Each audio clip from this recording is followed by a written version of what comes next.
Why are Indian philosophies neglected from the mainstream philosophy? And in India, despite the fact that it had every topic like epistemology, ontology, psychology, metaphysics, physics, etc. This is an excellent question, sir. So you are absolutely right. Indian philosophy has been totally neglected in India's philosophy curriculum. You go to any philosophy department in India and you see the curriculum, they'll teach you about Plato, about Aristotle, about Kant, Hegel, Hume. They will teach you Gandhian philosophy, whatever the hell that is. They'll teach you about Jiddu Krishnamurti. They will teach Dalit philosophy, whatever that is. They'll teach you about the Frankfurt School, about critical theory, about feminist philosophy, etc. But they won't teach you anything significant about Indian philosophy. And Indian philosophy is way older and way richer than all of this, right? And these schools of Western philosophical thought have been borrowing from Indian philosophy for centuries without ever acknowledging the fact that they are borrowing from us, right? So there are Indian philosophy is vast. It is enormous. There are so many schools of thought, at least seven major significant schools of thought, and we just don't know about them. We think everything comes from the West. Let me tell you a little bit about Indian philosophy. So you have seven, eight, nine schools of Indian philosophical thought, major, and there are way more subsidiary schools and other schools. So the nine major ones are Charvaka, Jain, Bauddha, Nyaya, Vaisheshik, Sankhya, Yoga, Mimamsa, and Vedanta. These are the nine major schools. So Charvaka is materialism. It says that perception is the only valid source of knowledge. The material world is the only reality. The existence of God is a myth. The Vedas are false and wrong. And the highest aim of life is the enjoyment of the greatest amount of pleasure. So this is pure materialism. This is Charvaka. It is one of the major schools of thought of Indian philosophy. It is part of Hinduism. So this is an atheistic school of thought. It is part of Hinduism. Then you have Jaina, the Jaina philosophy, which rejects the Charvaka view that perception is the only source of knowledge. Jaina says that inference and testimony are also valid sources. The Jaina school of thought comes from 24 Tirthankars, of whom the 23rd was Parshvanath and the 24th, the last one, was Vardhaman Mahavir. So the Jaina school of thought believes in the existence of souls. It says souls exist. Humans, animals, plants, microorganisms, even dust grains have souls, but not every soul is equally conscious. Some are more conscious, some are less conscious.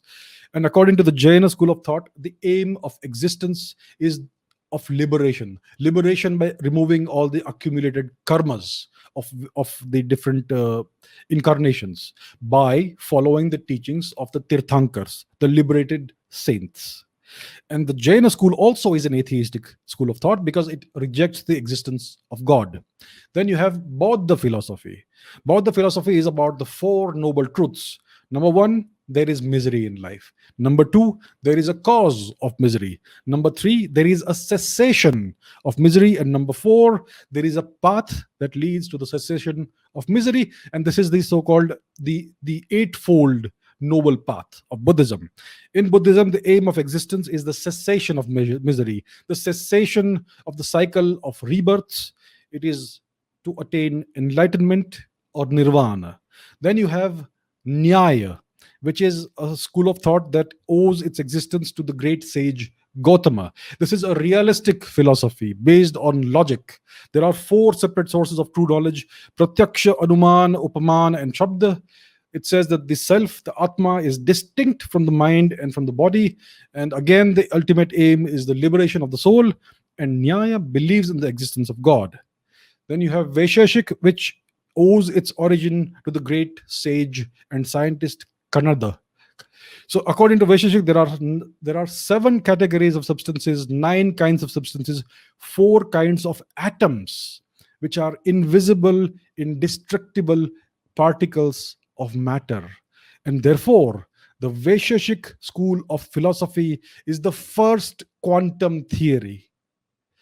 According to this theory, the mind is eternal, it's infinitely small, like an atom. So there is a quantum of mind as well. And the ultimate aim, again, is the liberation of the soul. And according to this theory, God exists.